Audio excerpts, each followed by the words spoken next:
6 with the Pledge Allegiance and a moment of silence.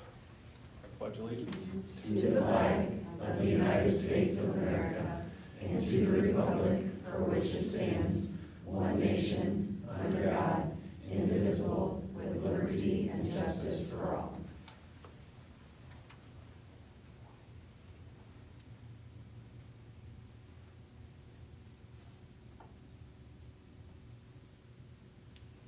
All right, thank you. You may be seated. Are there any additions or corrections to the minutes? Or I'm sorry, to the agenda? The only thing is we may not have an action item under superintendent report. So,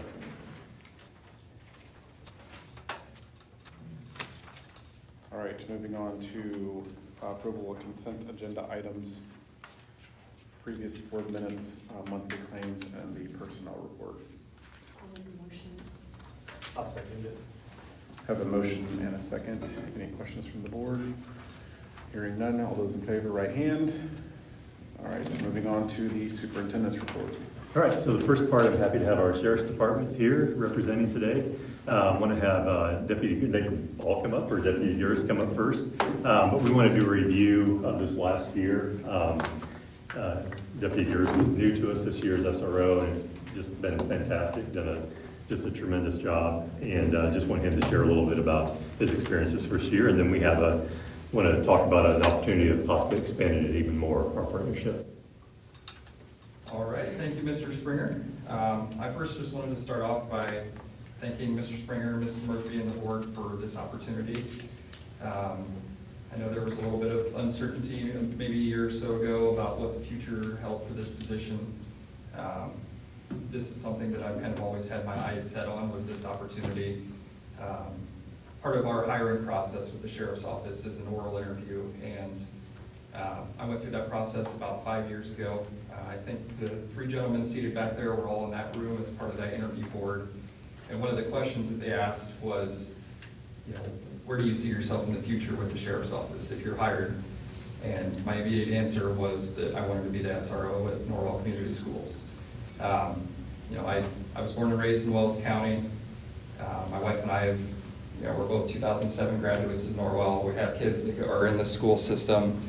And when we had our oldest son, coaching youth sports was something that I always had my eyes set on. And over the years, I've really grown to love working with children. And when this position came open, it was just kind of a natural fit for me to, you know, put my name in the hat for this position. So I'm extremely grateful to have been given this opportunity. And I just wanted to start off by thanking everybody for this opportunity. I think that this past year went really great. It flew by, I will say that much. It's hard to believe that we're already here and it's summertime and I've got my first year under my belt. But I know one of the, kind of at the forefront was, one of the concerns was just having that presence in all of the buildings. And that's something that I really set my focus on going into this school year, was just having that presence, being out in the hallways, being available at lunches, whatever the case may be. And I really place an emphasis on that. And there's a lot of reasons that go into that. Just having that presence, not necessarily just as a deterrence, but to build those relationships with the kids. And one of the first things that I did going into the school year was I sent a message out to the whole staff. We have a Teams messaging system. I sent out a message that every staff member at Norwell could see, that just offering the opportunity for me to get into classrooms and have that presence in front of the kids. And there's a couple different reasons for that. Is one, for the education side of it, there's a lot of different things that I can offer that maybe the teachers don't have experience with. But it's also an opportunity to get in front of the kids and start to build those relationships and just let them know that I'm not necessarily there just as an extra disciplinarian. It's also a relationship building thing, and just having that presence and having that availability and just letting them know that I'm there for other reasons rather than just as that extra form of discipline. And that's the way I've looked at this role from the very beginning. And you know, this is something that I foresee myself doing for the long term. This is not a stepping stone for me. It truly is my dream job. You know, law enforcement is something that I've always wanted to do, but even more specifically now, is this SRO position in this community, and just having this opportunity has been awesome.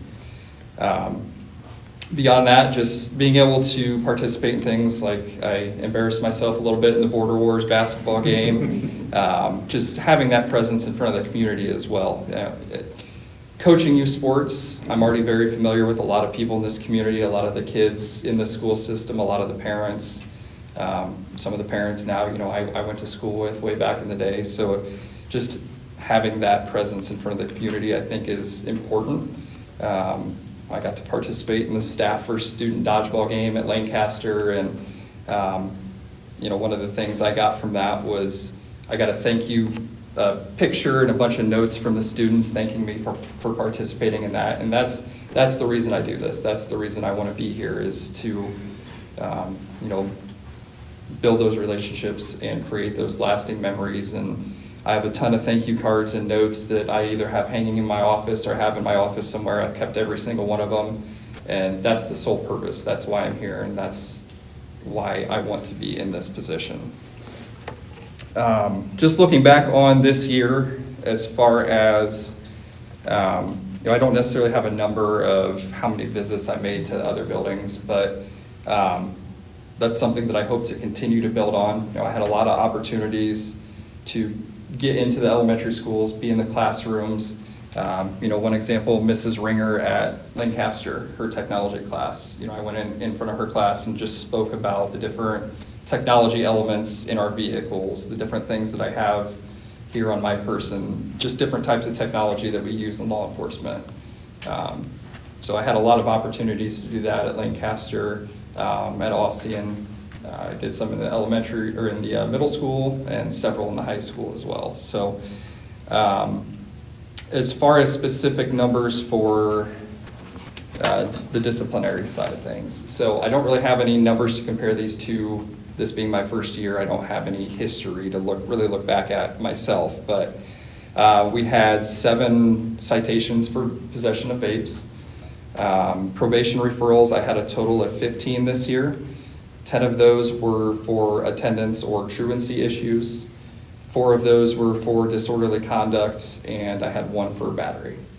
So again, I don't have a history to look back at, but this is something that I'm going to keep track of year over year. Obviously, our goal is to hopefully reduce these numbers year over year and just continue to lower those as much as we can. But if this is something that we intend on doing, just having me come to a board meeting and share these numbers in the future, then hopefully we'll keep track of that, show a history of just year over year how we're doing. And again, hopefully if we can reduce all those to 0, I know that may be a potential long shot, but that's our goal. So this year we also implemented a new reunification site for our reunification process. We utilized this site for a reunification of approximately 150 high school students.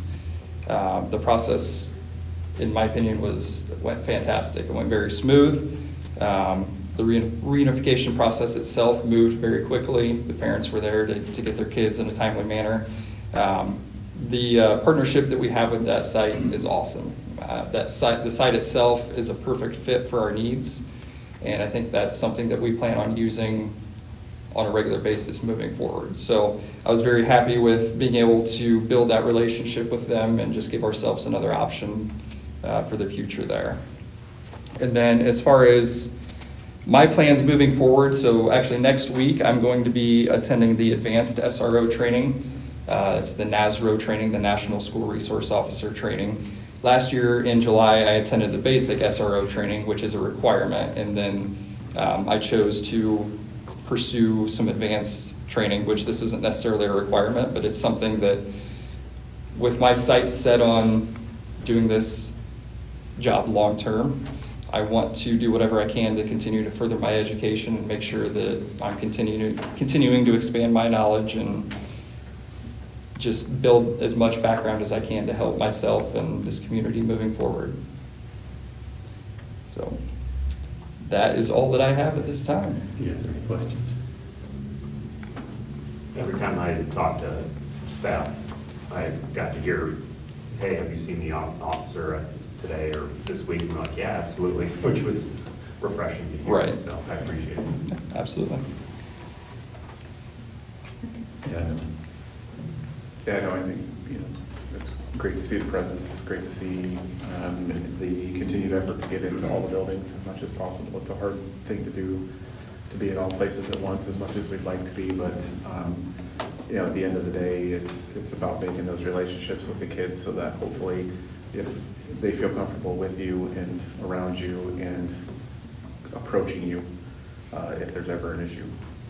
Yeah, absolutely. I think that's extremely important, especially if we can build those relationships at the elementary level. So by the time they get up here to the middle school and the high school level, we already have that relationship built. They know who I am, and hopefully there's a level of trust there that we started at a young age. Thank you. Thank you. Should call it if you're doing the next part or who's doing the next part, but so if you remember last year, like one of our goals, and I'll own it in terms of it being kind of clumsy, was on me, but one of the things that we had as a goal here within the district was to expand our partnership with law enforcement and to where we could afford that, just to do that with different partnerships. And so got an opportunity here. I don't think we're ready with an MOU today, but we can talk about the process. I'll hand it off to you guys. Yeah, did you want to discuss the renewal at all too? Oh, so we just basically need to redo the signatures on there, right? Yep. Everything else is the same. So our agreement with the sheriff's office for Andrew's position as the SRO was up. We redid that, submitted that to the schools. Yes, we actually approved it, the board You approved it approved last it? meeting. Okay. We just need to change the signatures, was the only adjustment. for that. Yes, there was, our county created a contract ordinance. There's some guidelines we had to follow, but nothing major to change there. So I'm going to speak very briefly and turn it over to Chip Swindell. I'm Scott Holliday, the sheriff. I'm the sheriff until the end of the year. If you don't follow politics, we're term limited, so this is my last year. It's been a great partnership with Norwell School Systems and what we've done over the years. I've been a part of it in one way or another since the inception. I was chief deputy when the SRO program started, so I helped get the SRO into this school, and then a few years later, Southern Wells wanted one, and we helped implement that as well. So it's been a great partnership. I know we sat down collectively as a group last year. Some of it made the news, some of it upset some people and those type of things. But I think we were able to put our heads together, collaborate, as you can tell based on the speech that Andrew gave, that it's been a great partnership this last year. We've focused on the things that the schools wanted to see, but this is a big school corporation. It's hard for one person to do. And we had some ideas, mostly coming from Chip. If you don't know Chip Swindell, Chip is the Republican sheriff-elect. We still got some deadlines to hit here in July, but if July passes, this will probably be your next sheriff. Chip's a tremendous guy, 20 years on Bluffton PD. He came to work for us about 7 years ago, one of the easiest hires I ever made in my life. I'm glad to support him and see him making the choice to take over. I couldn't think of a better person to take over after me. He's been a part of our system and our administration and has helped move our department forward in what we're trying to do. Collectively with some ideas through him involving the hiring of Shane Neuenschwander through the school. I think a year ago when we were talking, we were like, how can we increase the ability of security and safety within the Norwell school system? And that's what we got together. We've had a couple meetings since then. We're not finalizing this by any means. We got a lot of things that we need to make sure is covered, liability through our county and some other things. We're discussing this with our people through council and commissioners here coming up soon. So we'll keep you up to date, but I'm not going to keep it any longer. I'm going to let Chip explain what we've been working on. So, thank you. Thanks, Scott. My part's kind of short. He kind of said a lot of it already. But our thought process was if we could provide additional safety to the school system in some way, we could, we definitely take a look at that. Shane Neuenschwander was hired here as a teacher. I think that's his title. But if you guys don't know, he was a state police trooper for 25 years, and I've known him for that whole time. He did a great job in law enforcement. His schedule for teaching doesn't fill up his whole day. We thought maybe we could help utilize some of his time through the school. And I think our goal is to make sure that if we can give him some police power and some tools to do that job, the schools can utilize him in that function and help Andrew. Andrew mentioned it earlier that sometimes it's tough to get to all campuses. Norwell is a big place, 3 locations. So we set out to put a MOU together. We don't have it tonight. Our goal is to maybe have it tonight. I think we can have it together in the next week or 2, hopefully. But once we have that, we'll get that to you guys to look at for the July meeting. On our end, pretty easy, making sure that Shane stays trained, has equipment, has our support at the department, and then he's a school employee. So you guys probably have lots of questions. I think it'd probably be easier to answer questions if you guys have them. I don't want to go through a MOU that I'm not going to put in front of you later. So I just generally speaking, I can answer some questions tonight for you guys. My only question is because Officer Gers, is he technically an employee? Like, I guess what would be the difference? Yeah, so he's an employee of the sheriff's department. The difference is that Shane is not an employee of the sheriff's department. Yeah, He would be a special, he'd be, how do you say it, special deputy, is that the? Yeah, a sheriff has the ability to appoint somebody a special deputy that gives them all the police powers that any of us have. Along with that, we'd like to keep him trained every year to make sure that he just keeps those credentials essentially. He would have the same police powers that we would have. So he's just not an employee of the department. And so that's when we had talked before about having some security here that are our employees, but we don't have the ability to do the law enforcement training and all that. So that's where that partnership is. Yeah, we'll equip him with everything that an officer would need. Outside of that, he can train with us internally, and we'll just keep him up to date on things year after year. So, Would that be potentially doing some SRO school training, just like? our plan is to send him, there's a basic SRO training certification coming up in July, so our goal is to get him to that training. Are you on board, Shane? Yeah, he's here to answer questions as well. I don't know if he wants to come up and talk a little bit. I can come up. Yeah, come up, maybe they have some questions for you. Just as he's coming up, one of the things that we're working on is having polos like that, like basically a uniform for us that would have a combination of like Norwell and maybe reference to the sheriff's department as well. Something like that. Yeah, we have a number of things to work through. I think we got the meat and potatoes figured out. It's the detail stuff that will get figured out in the MOU and get that back to you guys soon. So you have some time to look that over. We can come back in July and talk more about it. From an insurance perspective? Yeah, so we actually carry liability for Andrew as well. So we have, and it's like $1,000 extra on our liability coverage, which is, per officer. So we'll have liability, but I think you guys are also. We will too, You will yeah. as well. It's the same way with Andrew, actually. Yeah, We right. carry it, you guys carry it, so he's covered both ways. Yeah, and I think, this is obviously something we talked about a year ago. There are other school systems, quite a few school systems that do this across the state. Central Noble, there was a previous deputy who we got hired at full-time by the school as an SRO and was also the transportation director too. But Prairie Heights, I think he is Galen, I think, is also employee of the school, so as a special deputy in Steuben County. So it's a pretty common thing, and I think I think it's great in the fact that, we get to tap your knowledge of teaching, hopefully the next police officers, because we know how difficult it is sometimes to even hire police officers anymore. It's not the same as it was 25 years ago. No.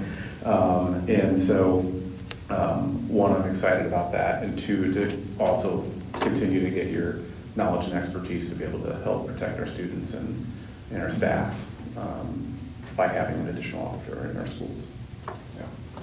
Yep, I agree. I think, utilizing Shane in the school, however you guys see fit, gives Andrew some extra time to maybe get around to other campuses more often.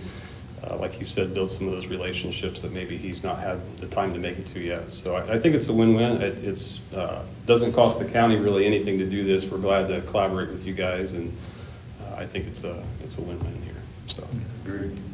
any other questions? I agree with Will. Yeah, you can grill Shane, he's good for that. Well, okay. I just wondered if you could take time to maybe just explain to everybody here what you envision his day and evenings to look like, so that the community understands that it's not only potentially through the day, but also after hours. Yeah, and I may actually call on Cam here for a second, because Cam's been involved in this as well, but, so he has and maybe I should even just right now do it, but he has a pretty full schedule. He did too good of a job this first year teaching that like his one thing class now, so, but yeah, you can talk to him, then I can add, and Cam, whatever. Sure. You know, say. So Shane came on this year for us teaching one period a day, very first period of the day. He started our criminal justice program here at Norwell, which I think you had 15 students, or roughly 15 students in that class, with the goal to build out the pathway. We kind of knew that Shane was going to be entering into retirement from the state police force. And so the pathway itself is 3 classes. And so next year he'll actually be teaching 4 different criminal justice classes. And then we've got a prepping for college and careers course that he'll be teaching, and a personal finance course. And so we went from thinking he was going to be a half-day teacher, maybe a half-day some sort of security SRO, special deputy, to where we really only have 1 prep, which will be 7th period, 2nd semester, that'll be wide open for him. So he's done such a good job that we've actually almost have him full-time as a teacher year 2, which is really exciting for us, really exciting for Shane. But this is a great opportunity that if Andrew does have to leave the campus, we've got somebody on campus that, in the case of an emergency, that we would have a law enforcement officer still in our building and on our campus. And in that case, we just cover his class, and then he can take care of what he needs to take care of. And there'll be opportunities, I think, with after-school supervision. I mean, Andrew does a lot of that, but there can be some partnering and sharing with that. I mean, that would be... Sure, even our big events, when you think of football game, how much we're outnumbered, it could be 3,000 or 4,000 people to our administrative team and 1 SRO typically, and then, Shane will be at a football game, we can utilize him as another person. Thank goodness we don't have a whole lot of issues at any of our athletic events, but, having the visibility and the presence detracts a lot from anything happening, and so sometimes having 2, especially for our big events, will be very helpful as well. Yeah, and the last thing I guess I'll say with it is just having, both Andrew and Shane part of our safety teams and doing some of those emergency planning. And it was nice that Shane was at our reunification that Andrew was talking about, and just really thinking about how do we prepare for those, things that we don't want to prepare for, right? We don't want to think about those things, but we need to prepare for them. And I think just having another law enforcement mind in the room is really good. And I assume Andrew, since he's got more experience with the detective stuff, you'll let him handle all the investigations.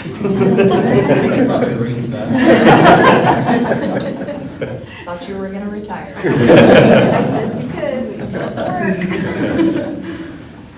Yeah, thank you. Thank you. Appreciate it. Yeah, thank you. All right, next item we have, actually, Cam just should have had you stay up there. So we got our principals here to just share on student achievement goals. Some of the data that they're going to be talking about, we don't actually get back until the fall, unfortunately. And so Cam has some stuff that's probably more defined than the rest. I just hit here real quick. This is what the board had said is just district goals. And this is what we had last year, or the beginning of this year. So just showing, we just had it in red there, just because one of the things that they're going to do in their presentations is just have some kind of comparison. We don't do this. We're not thinking of student achievement and trying to get kids across the bar compared to what somebody else is doing. The reason we do the comparisons is because of a percentage by itself. If it's not in context, you have no idea what that percentage means. And so trying to put it in context a little bit, because the tests change every now and then, and so that changes passing rates. And so that's kind of where we started, is where that was at. And I'll go ahead and let Cam start. Okay, I'll first want to reiterate too, while I'm up here, just to thank Andrew. We're in a special spot at the high school that his office is in our building, and he has, like everybody says, has done a phenomenal job this year, especially first year being an SRO. It's really, really tricky to kind of bounce from law enforcement mindset to school mindset. He did a really nice job with that. He didn't say it, I mean, he kind of mentioned it with his teams, but communication has been fantastic. Anytime he was out of the building, he made sure to let all of us know in the office that he was out of the building. Always had his radio or cell phone on him. There'd be times at 7 o'clock in the morning, I would call him with a parking lot issue, and he would be out in the parking lot ready to handle that. So just appreciate his willingness to do that. He never said no to anything that we suggested to him. And when he saw an issue, he'd bring it to us and he'd say, hey, what about this? And you'd have a solution to the problem. And so I just appreciate the efforts, and we're continuing to look forward to build out the district and school safety with him. And I think he's got a lot of good ideas coming forward. So just thank you for that, Andrew. Okay, student achievement goals. My first slide, I presented this earlier this year. This was kind of our game plan moving forward with our student achievement. So the goal, we had two different goals at the high school. Our first one dealt with SAT scores. SAT scores they call them the benchmarks, and this is really what the state of Indiana is trying our students to hit. And so the math benchmark is to score 530 points on the math section, and the English is 480. And so the goal that I had set forth for the high school and then kind of transferred into the district goal was to take our 34% that we had in 2025 and try to move that needle to 40% here in 2026. The 34% was the highest score that we've had in 4 years. We've had a really solid senior class that would have taken this as juniors last year in 2025. The biggest focus is on math, just focusing on our math skills, looking at our daily math reviews. We really honed in on algebra. What we did when we dove into our data 2 years ago is you can break down the SAT into all the different subcategories, algebra being one. And that was our lowest scoring area, which was kind of a shock when you start looking at like advanced math and those type of things. But then when you actually take a deeper dive into it, it starts to make sense. One, you have your struggling math students that struggle just with basic math concepts, and now we're trying to teach them algebra at the freshman level. And then two, your upper end math kids that are taking pre-calc and trig as juniors, they haven't seen algebra since their 8th grade year. And so we realized that, and so those students, we started implementing every day in the math classes. They do an SAT question of the day that focused around algebra. So the good news is our algebra scores have gone up in those subcategories. But what you'll see is this year's junior class, we went backwards a little bit. We went to 25% of both meeting both the math and the English benchmarks. And the state average actually went backwards as well this year, so it was a little bit of a head scratcher. I've got a couple theories as to kind of what maybe happened, but overall, we're still above the state average. It's not where we want to be at the high school, obviously. We want to continue to move forward and push forward. But I think with the focus on the algebra concepts, and this year we had fewer students in the pre-calc and the trig classes as juniors. And so what we actually saw in those subcategories was the algebra scores increased, but our advanced math scores actually decreased. And so I think that we kind of saw the hit this year with not having the high number of students that we did in the year ago in our advanced math classes. We saw a little bit of a tail off in that. And so moving forward, I mean, if you look kind of down the line there, 26% met the math benchmark, and then English is still strong. 57% hit the 480 out of our English benchmark. The average score, which is what I kind of always look at, because when you say, hey, what did you get on your SAT, you don't look at the benchmark scores, you always look at your overall score. 949. The state average, 935. 945 is not a bad score when you combine the two. We have a lot of students that score really, really well on English, and then maybe they don't do so well on the math portion. And as far as how the state looks at it, it's tough to break that down because they'll hit English and then not math, or vice versa. We have kids that score really, really well in the math section, and then they don't score real well in the English section. And I can just take a personal thing that when I took the SAT, it was that way. My English scores were way down here. My math scores were way up here. I would have been in this same category of hitting this benchmark and not hitting this benchmark. But overall, the average score of 949 is still really, really solid. I'm happy with that. If you go to the next slide, this is kind of the what do we do moving forward slide. And so really kind of staying away from where the score was this year, but looking at our 10th grade PSAT data from this year comparative to the junior class that would have taken the PSAT in 2024. And so you can see on this that you see that what we're doing is working. You're seeing that all of our data points are moving in the right direction as far as year over year in our PSAT. So when you look at just the average overall score, 27 points higher, the reading score 19 points higher, math points 9 points higher. The number of students scoring at 1,100 went from 7 to 23. So we're seeing a lot of positive movement in the PSAT. So the goal is then the following year, this coming school year 2026, that our SAT scores will see that same type of improvement. So that's encouraging on our end. And so hopefully this year was maybe an outlier year as far as our SAT scores go. And that's kind of where our focus is going to be. Additional focuses, when I talk about the different subcategories of the SAT, this is what the next slide brings up. And I'm not going to go through all of them, but you can see that we have a lot of positive areas in all of the different subcategories. The only one that we actually saw a drop in was our standard English conventions, which is grammar and punctuation and usage of that. So we've already met with our English department, and we're already putting plans in place as to how we're going to use programs like Quill next year every single day in our English classes to make sure that we're hitting those standard English conventions. We're using grammar more and making sure that you can break sentences down and things along those lines. And so that's kind of how we track that data going into next school year. Overall goal that you always see at the high school level is your graduation rate. So this is the fun thing that I get to talk about today. Projected graduation rate for the class of 2026 is 99.4%. That'd be the highest state graduation rate that we've had in the last 25 or 30 years, as far back as I can go with our data.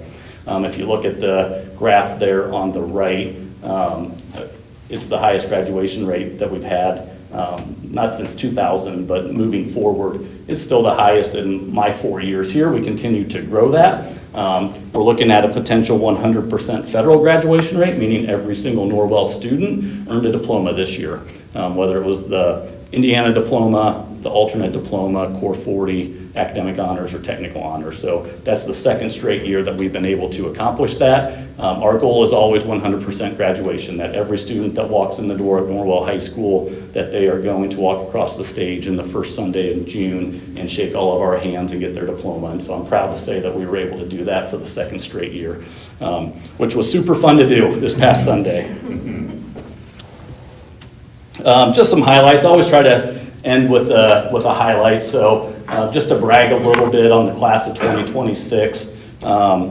This class, $1.7 million and growing. I just talked to Mr. Mosier. We're close to $1.8 million and growing in college scholarships this year for our senior class.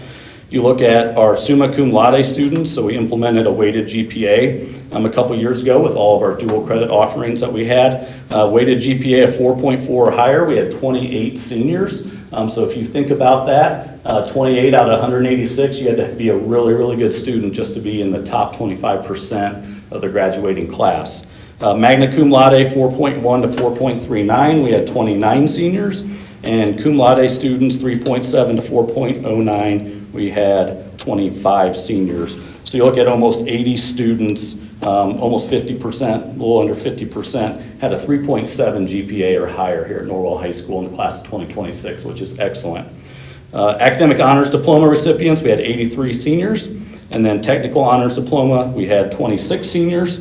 And then kind of the big one here that I highlighted is our Indiana College Core. So we had, for the last 4 years, we've had a real big push on the dual credit. And we kind of tout ourselves that we went from 10 dual credit classes to next year we're going to offer 59 different dual credit classes at Norwell High School. We're one of the few schools in the area that offers most of those in-house with our teachers actually teaching those classes. We're able to offer the Indiana College Core in-house. The Indiana College Core is basically your 30 core credit that you will earn at basically your freshman level going into college.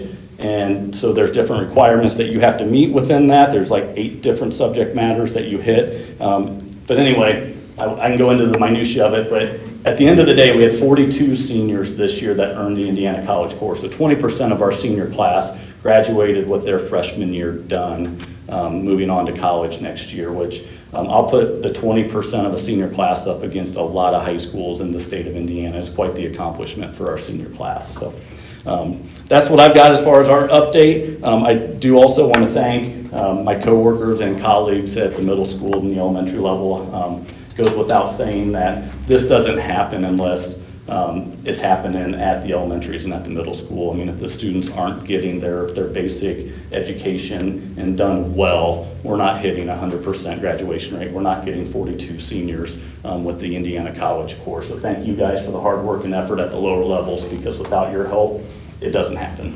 Yeah, thanks, Kenny. And just a reminder, that's 30 credits in those Indiana College cores, so every Indiana state school has to take those. They have to take those credits, and then there's some private schools around here that take them as well, but yeah, that's a big deal. Yeah, and I think what I was looking up is what's the average credit cost, and which is You guys looked at that, yeah. around $1,000, and so it's about $1.25 million worth of money saved Yeah. to families, and I think that was one of the things at graduation that, you know, when we talk about, and you see those kids standing up, and how much the academic side means. I think it really is a telling story when you ask all of the different student groups to stand up and you see so many of them. Yeah, absolutely. Mr. Warner?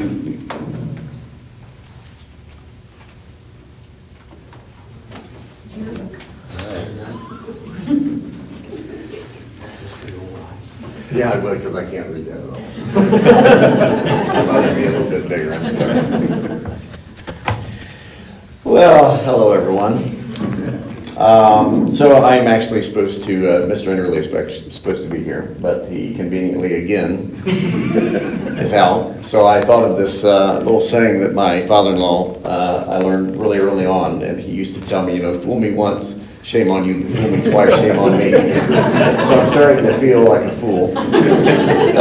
But anyway, just to go through some of this middle school data, and again, the way we're paired with elementary, we may have to jump around a little bit because I know my slide is more of I think the last slide. But Yeah. just to go through some of these, again, scores, like the iLearn results will not obviously be out until fall. So we are obviously anxiously awaiting those scores. But if you look at, trying to get the slide of our anticipated scores. Do you want me to stay on this? You want me to move? Go on to the comparative data, just the area comparative data. Yeah, Because this is one that I think is, I think,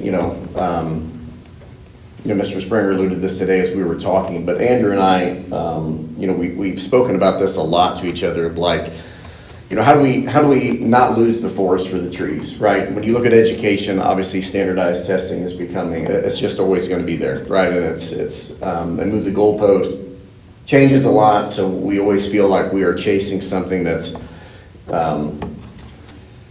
just difficult to go reach, right? But at the end of the day, it's still something that's real and we have to plan for. So, how do we do that? And so looking at area schools, again, I'm proud to be able to look at Norwell and say, yeah, you know what, we're kind of the best in our area, right? I mean, you look at across the board, with the exception of Southwest, Northwest, I mean, which even then we're right there, right? But I also, there's the coach in me that sometimes doesn't sit well with me because I want to be the best, right? I want to win.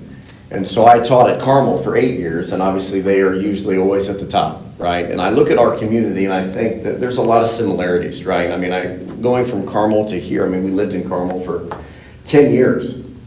And there's a lot of similarities between our school districts and Carmel's. And so, again, my wheels are turning like, okay, programming-wise, systems that they have in place. I mean, our teachers, again, I think our teachers are great. I would stack them up with anybody. So, again, the wheels start turning of like, okay, then what's the difference, right? So, Andrew and I, we'll talk frequently, and I know last year we actually tried to meet with Carmel, just because I still know teachers there, and we wanted to do a site visit and start going through some programming differences and things that they're doing. And again, it never worked out, but it's one of those things that we constantly are talking about, like we're both pretty competitive, like, so how can we get better, right? So at the end of the day, when you look at our scores, great, we're, top in the area, or at least fairly high. But again, how can we get better? And how can we really put ourselves up with those Carmels and Brownsburgs and those kind of schools? So if you can jump down to projections, I don't know what, I think on mine it's projected I-Learn performance. So again, you know, again, the beauty of the state is, you know, they put things in place and then they tell us after the fact that we won't get the scores until afterward, right? So last year we put so much time and energy into creating this incentive program and, you know, doing fun things and a dunk tank and all these things, like to do anything that we could for these kids. Well, now we can't do that, right? So now we gotta wait.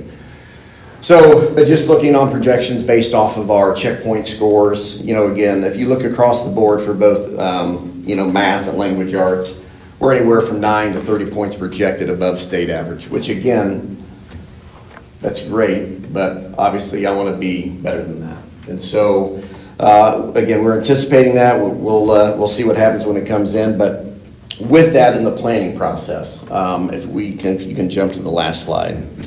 So this is our big, probably our biggest initiative that we set forth. And so our day has been changed a little bit as far as our scheduling goes, right? Really trying to embrace the middle school model. And it's one of those things that, you know, we talk about kids, you know, basically with an elementary teacher all day, and then they come to a middle school setting and now they have multiple classes, but how can we bridge that gap and create more of that kind of a little bit of hand holding, but also like how can we start to treat them like adolescents and young adults, and how can we do that in programming?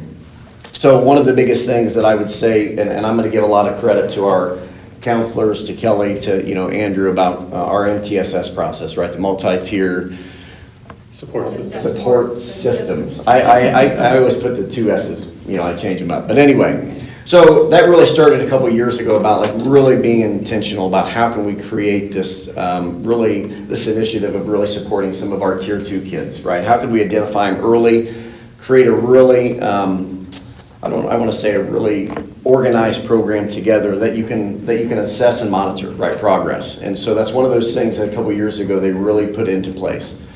So based on our scheduling, so now that we have common planning back across the board, so it's one of those things that now we can rope in all teachers, right? Special ed teachers, core teachers, we can do department teachers, planning, scope and sequencing, basically looking throughout team across the board with the teams. So probably, I want to say it was last year, we implemented what was called WIN. Right, it's how can we create an intervention time for students that need it, right? Based on testing, based on teacher recommendation need. And so it stands for what do I need? And so with this, the daily schedules, we have, you know, DEAR, drop everything and read, RI, Excel, homework time, things that are, I mean, pretty commonplace in the middle school setting. But one thing that we're going to gain this year is, so to allow all students to be able to have, you know, basically all of their RATS classes, right? We're not taking a RATS class for intervention time, letting those students have those RATS experiences. So now we're gonna basically put in intervention time with this WIN. And so it'll be kind of a quarter long time where we'll identify students early, again, based either on proficiency, skill need, teacher recommendation, and they'll basically be in this WIN group for 9 weeks. And it's one of those things that based on, obviously, the plan of the teacher and obviously looking at data, that's how they're going to develop their class time for those 9 weeks. And then another group will be put in the next quarter. And so obviously the idea is to hit all the students in that intervention time, you know, for when we do take that I-Learn test, that we've hit all of the main groups that we need to hit, right? The bubble kids, the low kids, like all of the groups that we can create, that's our goal. And then obviously the scheduling at the bottom, you know, for the middle school, which again, I've been both in the junior high and the middle school world. And again, in the middle school model, I have found holistically, I think hits all the needs that I think are appropriate for children, right? The social, the academic, the emotional. And again, I do want to give, again, props to Deputy Gers as well, because he has been phenomenal this year for the middle school. And even that part that he comes in, even on that side, right? Developing relationships, being able to meet with kids, hang out and joke with kids during the cafeteria, right? It has nothing to do with, something bad happened, right? He's just coming to hang out and build relationships, right? Doing some demonstrations, I think we did I don't know what you call them, those goggles that we had to put on. Trump goggles. Maybe some video evidence. Yeah. So again, just doing things like that, bringing in parts of the community, I think he has done a phenomenal job at. So again, at the end of the day, that's kind of where we're at. So any questions? I'm not nearly as prepped as Cam, but I'll take any questions as much as I can. Well, John, I think you did a great job. I wondered why Andrew keeps having you do it. I really hope he's watching. Okay. I will say the only thing on, like this, what he has here with the intervention plan, that was part of our discussion when we were looking at our budget priorities, and so that was a conscious decision that if we're gonna do this and do this well, we have to invest in that. Yeah. Because it is a staffing investment, no question about Yeah. it, but it's worth it.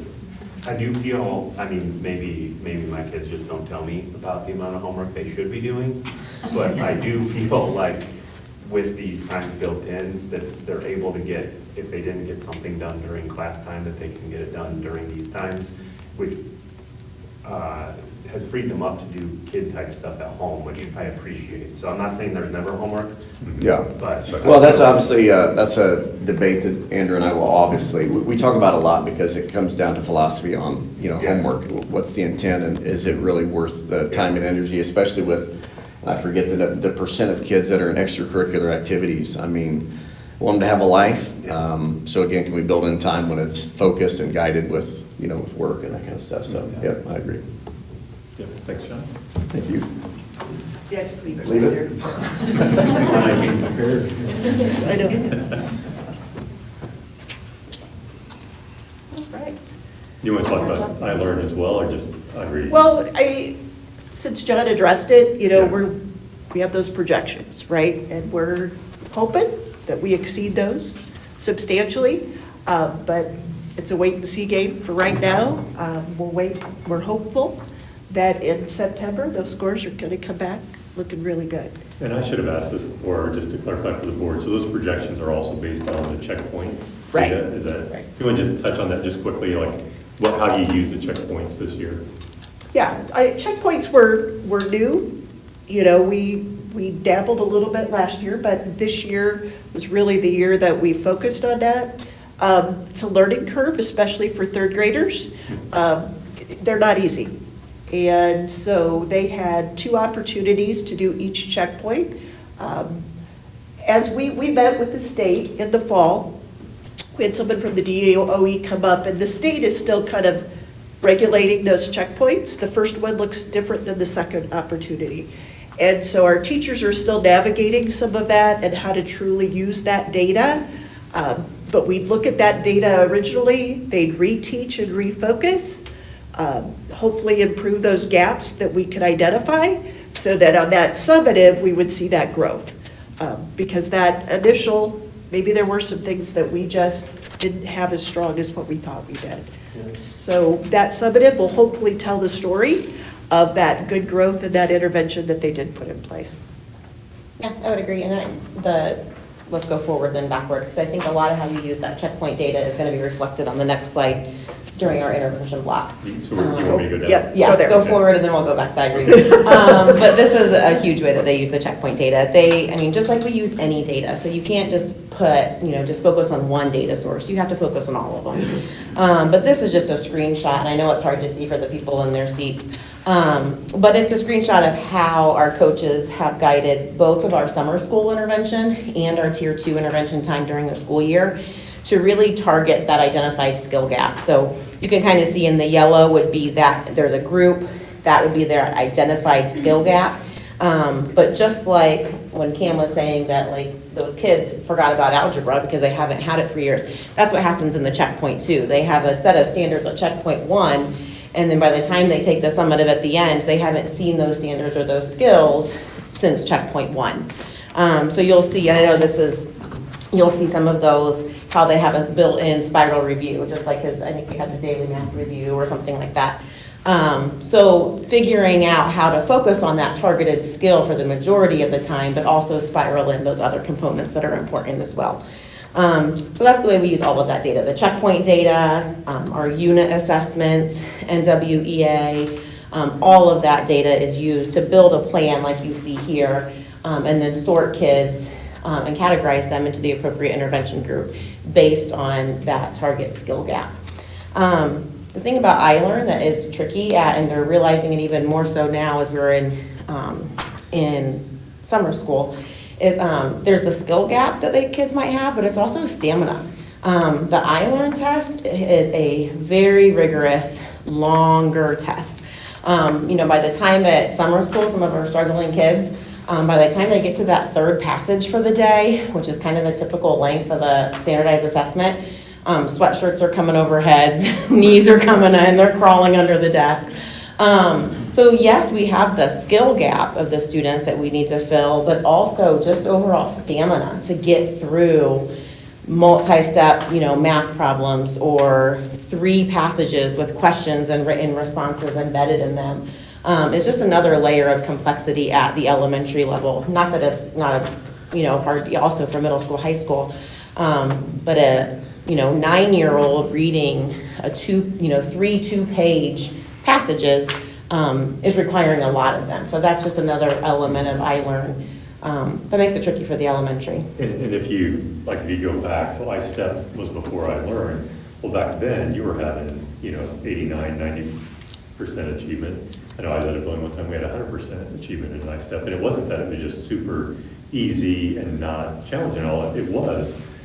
But when you're looking at percentage you're seeing now with iLearn, it just gives you an idea of how much more difficult that is. And I agree with you, it's not just what they're being asked to do, but the length of what they're being, asked to do, and their stamina to stay focused during that time and do it. And there's no It's longer the challenging. time limits on iLearn, which people are like, great, they can take as long as they want. And we've had kids test for 2 to 3 hours. There is no way a 9-year-old should be testing. And you can pause it. There's certain tests that you can pause, not all of them.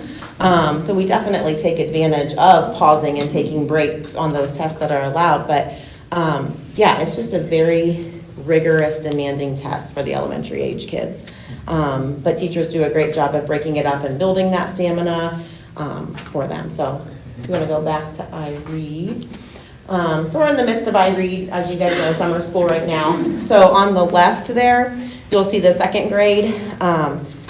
So all second graders took it in March, and you can see our performance, Indiana performance there. And then in May, those second graders who scored on track had another opportunity to retake it. So there, 50% of our on-track kids passed that. So it's a little bit clunky to read through the chart there, but 50% of our on-track kids passed that in May.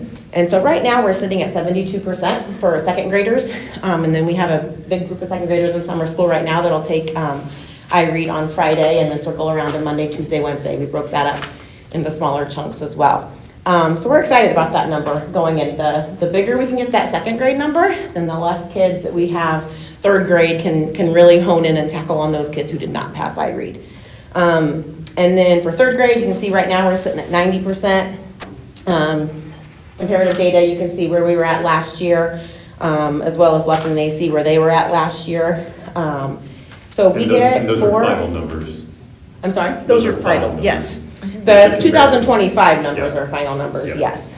Yep, the current, that's where we're at now, but we have our third graders in summer school that'll retake it next week. So that number will be closer, if not at 94 to 95% by the time that we just get, we have a handful, we have lots of kids that have the potential to pass it. And we're really excited about the work that our summer school teachers have poured into summer school. Kids are running in off the buses, high-fiving us. They're excited to be there. They are also running out at the end. So let's be real. They are ready to go also. But our teachers have done a phenomenal job. Yeah. I mean, they've broken it up. You see them taking walks around the building when they need to, a quick walk, and they're back there working. I mean, And the buses. kids, the kids come out, they're like, I got 4 out of 5, and I'm like, that's amazing, like, they're proud of themselves. Yeah. They're building confidence, they're excited. What you think, they're going to school in June when nobody else is, and they have that passion because the teachers do, they're poured into them. And I mean, buses get there at a little before 9, and I walked around at 9:03, and every single class, you would have thought they were sitting there forever. I mean, they were in their lesson, they maximized that time hugely. So, yeah, we're excited for the retakes, and I want to say, I can't sit up here and not say thank you to Deputy Gers, because everyone else did. So I would be really, it would be bad not to. But Lancaster has a couple second graders, 2 brothers, that this guy has made their day every day. I mean, we are safer because when he's not there, he has 2 junior deputies that let us know, hey, he's not here today, so you got me, and I'm okay, we know where to go. They take their job seriously, they have a badge, they have the vest. When he is not there, we still have, we basically have Shane at the elementary level ready to step in. And then on the other end of that, just relationships for at the elementary level. I also have a first grader who we needed his support with, said we were gonna call him Crumbled because his first experience as a 3-year-old was traumatic with a police officer. And so his view of police officers was very unsafe, very scary. And so just building that relationship of, hey, we trust these guys. These guys are here to help us. You know, as a first grader, if we can get him there, so when they get him in middle school and high school, they have a different viewpoint. So just he's in the building, we see him a lot, but to see the kids light up, and like I said, our 2 little guys he's made their day. When we need him, we're like, hey, we will like phone a friend. Like, can you talk to him on Teams? Like, we need him. So, yeah, thank you. Any other questions you guys have for us? Yeah, I think that before you go, Teresa, I think, you know, we kind of changed up and went back to consent agenda for our personnel policy. And I'm sure other board members, thank you for all your years of service to Norwell. Thanks. We're gonna be sad to see you go. Then every time you're here at a meeting, and just the knowledge that you and the rest of the group come with has been very appreciated. And I know sometimes we don't say that enough, but it has been very appreciated. Like I said, we're gonna miss you. I know we put some lofty goals in place as a board. And you know, as he said from the very beginning, we understand we may not hit them all, but I think we've got the right staff to make sure we can get as close as we can to hitting all of them, if not exceeding them. So, one, thanks to all of you, and again, thank you for all your years of service. Just wait there for just 1 second, because that was a big thing with Teresa coming in, just getting our elementaries, getting the same curriculum, same instructional practices, and really making sure that, you know, working together. We had obviously good staff in both buildings, but where we exceed as a school district is both buildings working together, and those 2 have been phenomenal in doing that, so appreciate it. Yeah.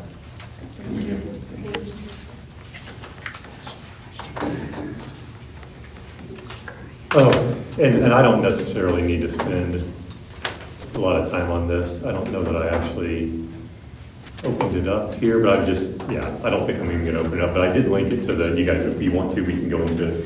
But I just linked the spreadsheet for the district goals and the different things that we've collected over the years over the year, on just the evidence on that stuff. So I just have that linked to our agenda, but I don't have to, after going through all this, unless you guys want me to. I guess I do. Never mind, I do have it as a link. But anyway, that's what I'm referencing there, is just the links that we have to the progress towards the goals that the board set. So basically, I'm just saying it's in the board agenda for people to look at if they want to. Good to go. All right. We'll move on to action items, grants, donations, Wells County Foundation.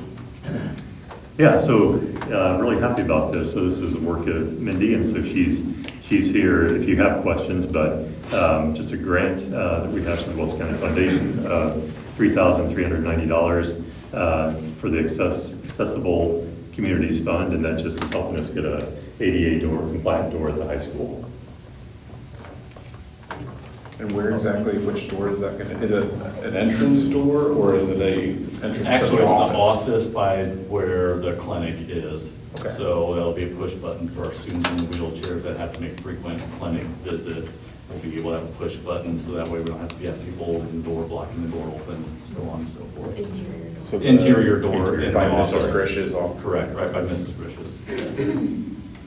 Great, thank you for your effort and to secure more grants. I know that again was one of the things that we were hopeful to see more of. We know they're out there and it certainly helps to, we're not getting more money unfortunately, and so this is a way to kind of cover some of the things that are necessary. I'll make a motion to approve.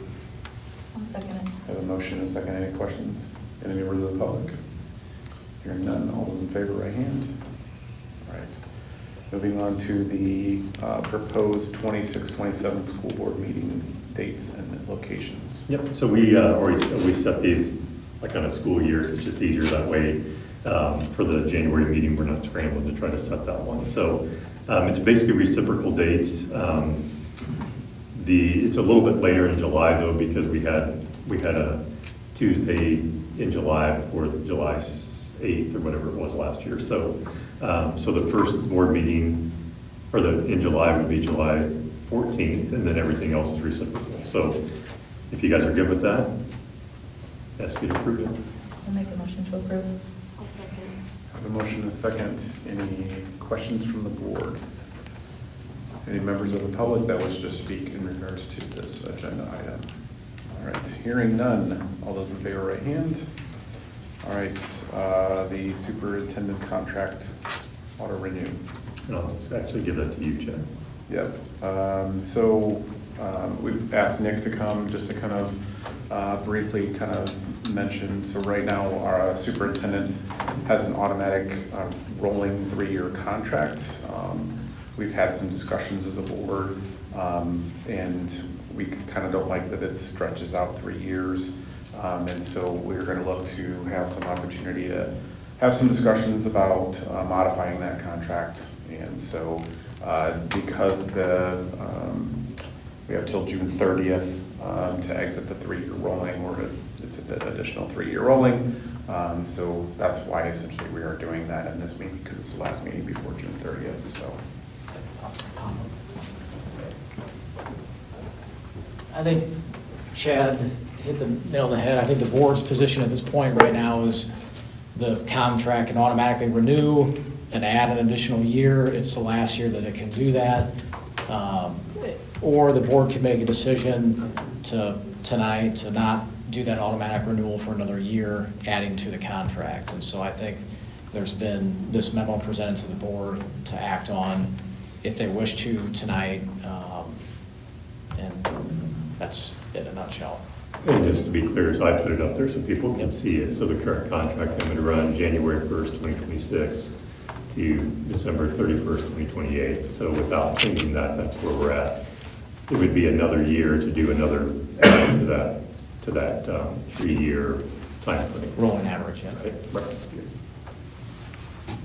Which I'm fine with, by the way. So just for the record, I'm okay with it. I'll make a motion to approve. I'll second it. all right, have a motion and approval. Any questions of the board? Are there any members of the public that wish to speak in regards to this agenda item? All right, hearing none, all those in favor, right hand. Those opposed?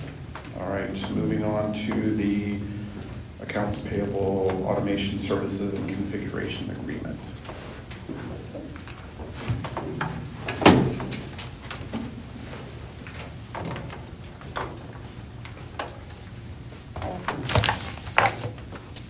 Hi, as the business department, we're just making the recommendation to the board for the accounts payable automation services. We have, well, Shauna really is the main person working with the system. It's working fabulous, exceeding expectations, and it will truly help alleviate some of the awful data entry that she's doing right now for accounts payable. If you have any questions, we'll be glad to field that. She can tell you a little more about it. I know we've been up here twice before. You're probably sick of hearing about it. But if you have any additional questions, she's the one that actually works with the system. I guess the only thing that I would jump in on there is just because you do have two links on there, there's a conflict of interest disclosure or supporting timeline that I presented to the board 2 weeks ago in an email to them. So the agreement for the services that that Deb is recommending, my son is actually the consultant, the developer of that. And so I want to make sure that we're disclosing that to the board prior to your vote. But the timeline was in there. The important part for me was I wasn't involved and I don't have any direct benefit to it as we do with other employees that we may be related to. But so I'm gonna make sure Right, that- and I think you know that we looked at various different systems, one cloud-based, this one is an in-house. We host it in-house, which it's all our data and we get to keep it, you know, no matter what, which isn't true with the cloud-based. So it's really exceeded the possibilities of it doing more are certainly there. But first we have to get accounts payable nailed down.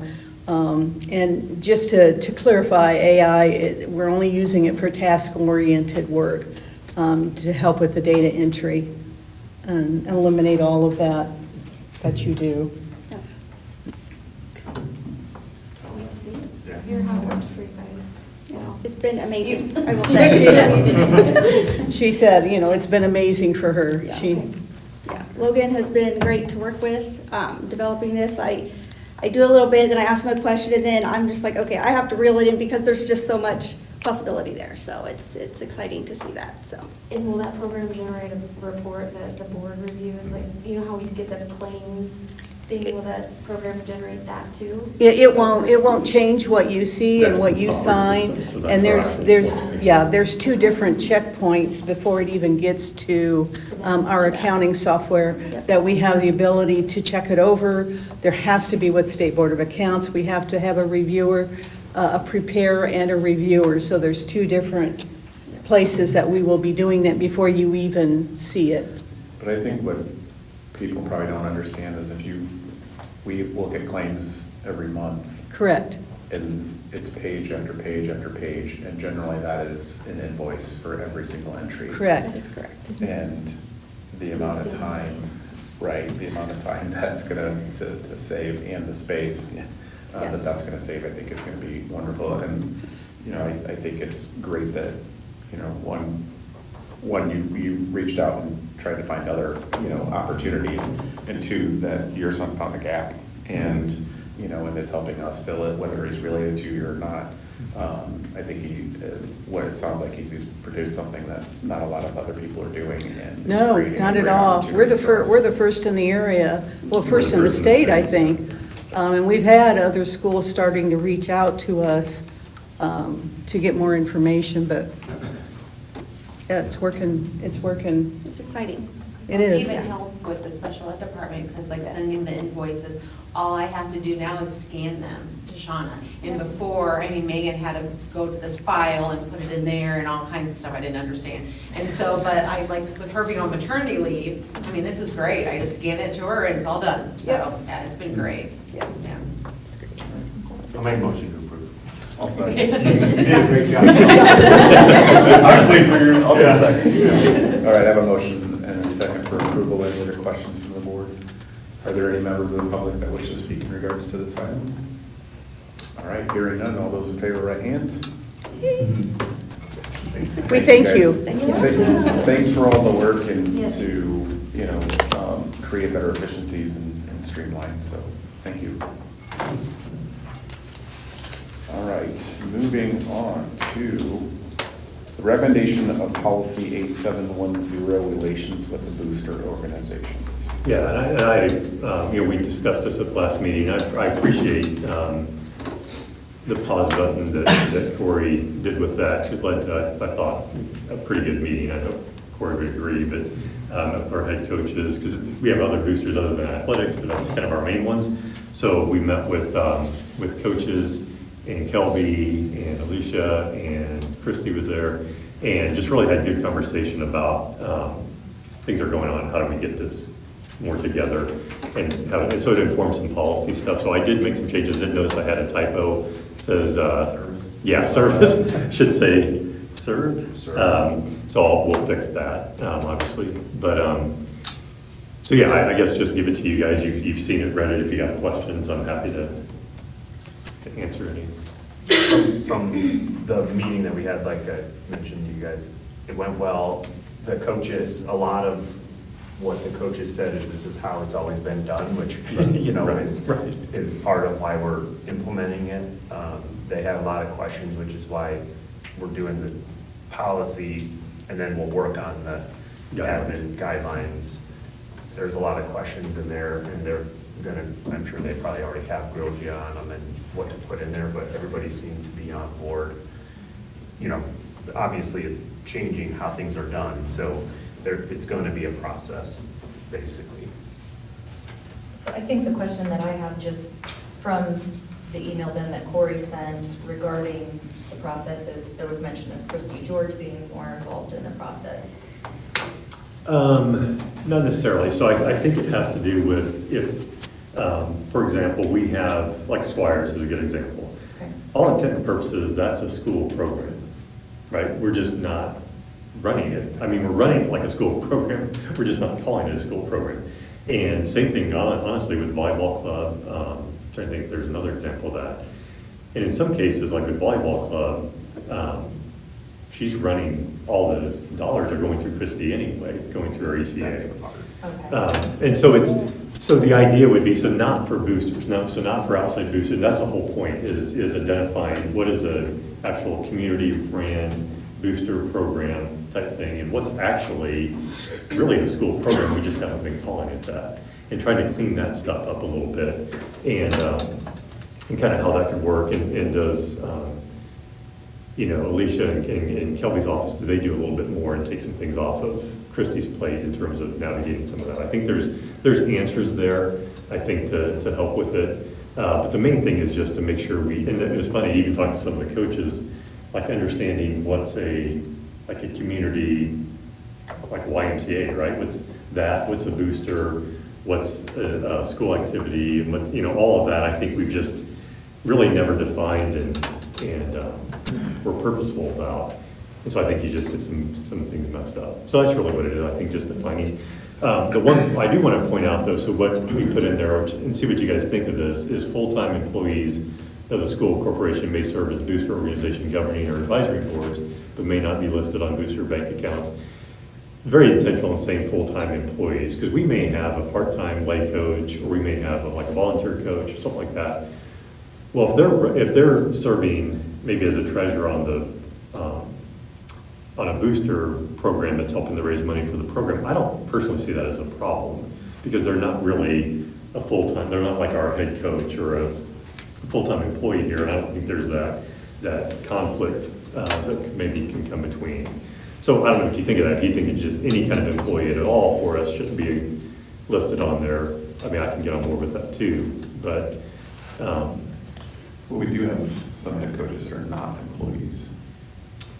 Right, I mean, you're hired as a head coach, so your head coach is an employee, so that's an employee. Some that are not.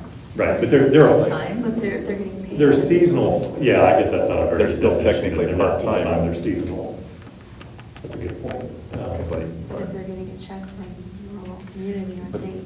Right, but my definition there, full-time, maybe They're part- doesn't work there, does it? right, Yeah, it because, doesn't work. you know, like Yeah. cross-country coaches are full, or are not employees, soccer. Right, and they're seasonal. Right. Right, so as So far it as. wouldn't be a lot of difference between a part-time versus, if you're saying, well, most of our. No, that's right. A good, I would say our larger programs, the head coaches are full-time employees, but, you know, football, basketball, some of those, but when you get into softball, Yeah. baseball. So the real key, but, yeah, the real key there is, I think, you just want to have that delineation, because I think it can get pretty messy if you as an employee are writing checks or on a bank account for something that I just think you want to try to keep them separate. If we're going to do that, then it should just be part of our ACA program and account and that sort of thing. So really. how does that affect other organizations that aren't technically or necessarily a booster, but, you know, just a club within the school? For Like instance, example. Riley Dance Marathon. You know, how does that work? Yeah, but that would be. Riley's ran through Christie. Yeah, that's- Okay. Funnels through Okay. the school with that. Okay. Yeah, and that's where it gets kind of, so using words like club and stuff, because that can get confusing, right?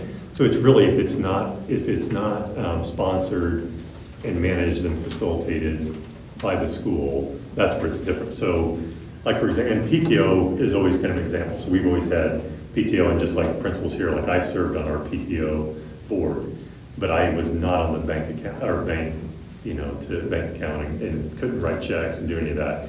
Because there could be some improprieties come out of that. And so I was there as advisory. If they wanted to do a fundraiser I didn't agree with, then I could weigh in on that, maybe we didn't do it, or an event or something like that. But that was my only role.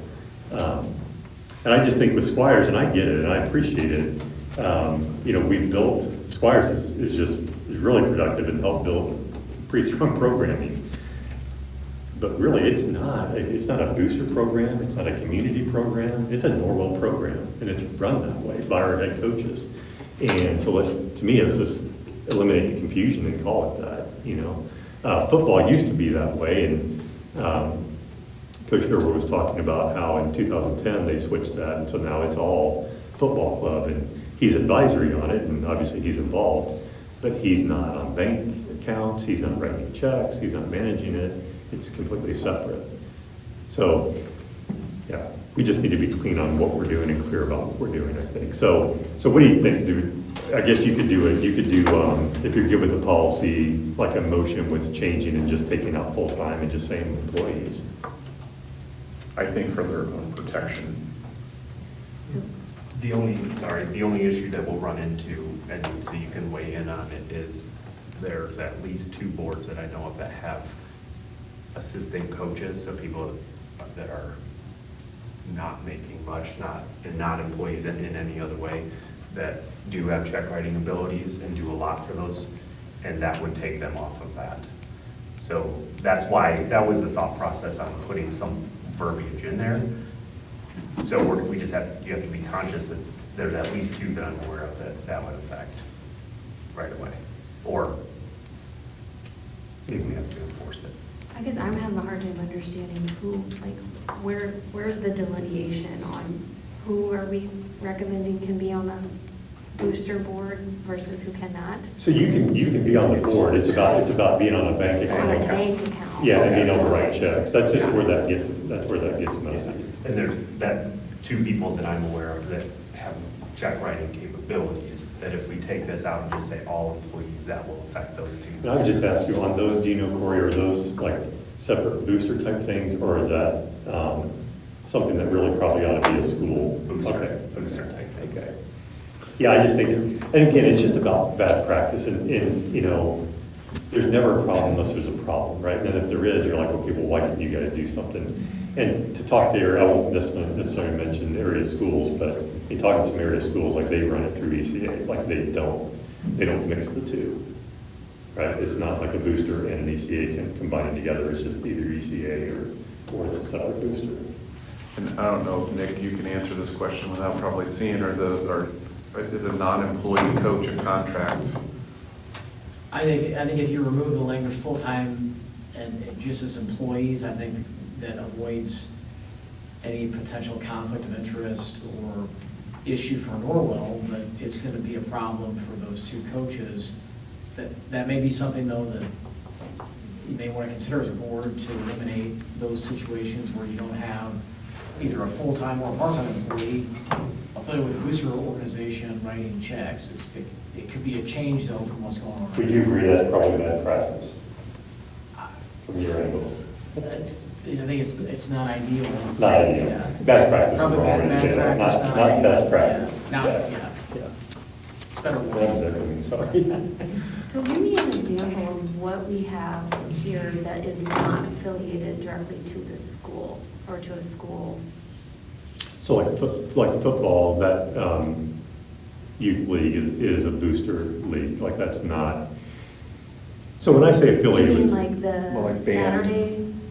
Yeah, the Saturday's out Saturdays behind the. where like the other schools? So Because like boosters run AC that. kids Like the money come. runs through boosters, none of that money So runs that's through. not considered like a feeder program? It is. Like Squires, but it kind of is. It is, right, it's just how are you doing your feeder program? So do you have boosters that are providing the feeder opportunities? Do you have community? Because really for some sense, like you may have travel teams, like in baseball, that are really preparing kids to play, and you may even have coaches that are involved in talking with those teams and things like, there's nothing wrong with that. It's just a matter of when you get into the money and it's a booster, separate booster account, and I'm a coach and I've got access to kind of that booster money. Again, even not suggesting that anything nefarious is going on, but it provides the opportunity for that. And I just think that's where it's best practice not to do that. So are these specifics going to be more highlighted in the administrative guidelines? Yeah, About and what's what and what's Yeah. not? Yes, Okay. yeah. Yes, and I think too, like it's gonna take a minute to, you know, kind of get this together and make some changes, especially like it's been, because we haven't had this, you know, forever. And yeah, I think it just sets up a safer environment. Yeah, I think everyone in that meeting, all the coaches understood, like, we get it, this is protecting Norwell. There's just gonna be some changes, and my imagination tells me that you guys are gonna adjust this policy down the road. Yeah, but when you say though, Corey, that most of them, I mean, it really, and this isn't picking on at all, our basketball program, because they're doing it great. This really changes the most for them. You know, just in terms, because everybody else was like, almost like, yeah. Because even talking, you know, people took over like soccer or softball or whatever, they're like, you know, we don't really have anything to guide us here, like, we don't, and so they're actually for this.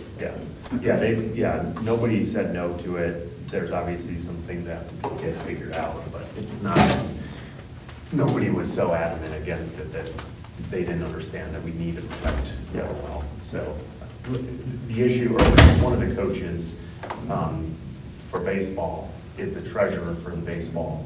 And he's only an assistant coach, from only meaning he's not a full-time employee. He does a great job, and I honestly think we would lose him as coach. So it could stay that way. I think we signed up his son-in-law, right? Or his son. Yeah. His son. He doesn't know that yet. Not his son. Yeah, he doesn't know that yet. Yeah. But so. And I assume he's one of the paid assistants, not a volunteer assistant. He is a paid assistant currently. Yes, he is. Yeah. But he would lose, that's one that it would affect. So we're just saying out loud that it. And that doesn't mean he can't be on the Board. he just can't be on the bank account. Correct. Right. If we change it to any employee versus just full-time employees, which I think if they're a paid employee, I'm not sure that they should be tied to booster organization financial. Right, and control. Right. And I don't know what anybody else's thoughts are.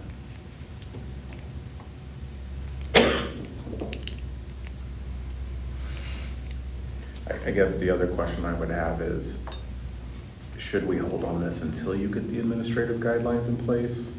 Or should we be putting this in place right away so then you can finalize the guidelines? That would be my opinion, is to have the policy first, because I don't really, on the policy itself, because I do think the policy, I mean, that piece of it there that says, I mean, the number one thing is about handling money, and that gives us then the authority, for lack of a better word, to start doing our administrative guidelines based on that. So I think it's important. When we approve this, won't we need to also approve the organizations at the same time? Well, so I think first you're defining kind of what that relationship is, and then what we'll do, like we'll just give you a list of, like we're not going to have people dissolve and then start, right? So we'll just give you a list of all the ones that we currently are using and just acknowledge them all. So if we, once we approve the policy, then we want to We can next, do that next next one meeting, down yes. would be the organization. So Oh, I got you. Time Yes. gap. Agreed. So, yeah, we don't want time gap or anything. Yeah, but I think honestly, like, I think that's okay. I mean, just to say this is our policy on relationships with booster organizations. And the next step, what we can bring on the 14th, these are the list of booster programs we currently have, approve those. So I also think that's a good practice to have in place.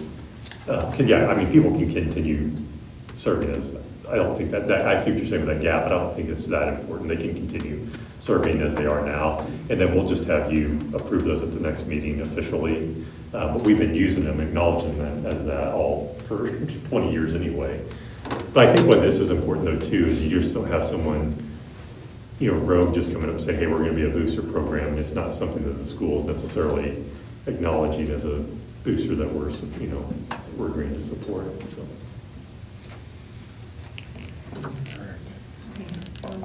So do we need to? I guess we need to change the verbiage first, correct? Your motion And then I'll can make a be- motion to change that lingo to employee. Just employees. I'll second it. Okay. I have a motion and a second for approval. Changing the verb to what? Are you making an approval with the change Oh, of? I approve it. Yes, I Yes. approve it with the Okay. language change. I have a motion for approval with the modification of it being all employees of the school corporation, just being employees of the school corporation instead of and removing full-time. Any other questions of the board? Are there any members of the public that wish to speak in regards to this agenda item? All right, hearing none, all in favor, right hand. All right. I just want to say, I do appreciate the thoughtfulness in doing this, because I do think it matters, and it's good for us to do it, and it's good to have a discussion on it. Yeah. I think if there's any ways that we can continue to make sure that we don't, not that we're setting them up for failure, but just protecting them so that they don't fail. Yeah, absolutely. All right, at this point, we'll open the floor for some limited public comment. Jessica, you're going the wrong way. I kept going to pick a kid up from Sacramento. Thanks for coming. I could. All right, hearing none, the upcoming calendar events, June 18th, ISBA School Budget and Finance Seminar, and July 14th is our next board meeting. There is not a second board meeting in June. As I said today at the law seminar, because we don't have anything to do during the summer. All right.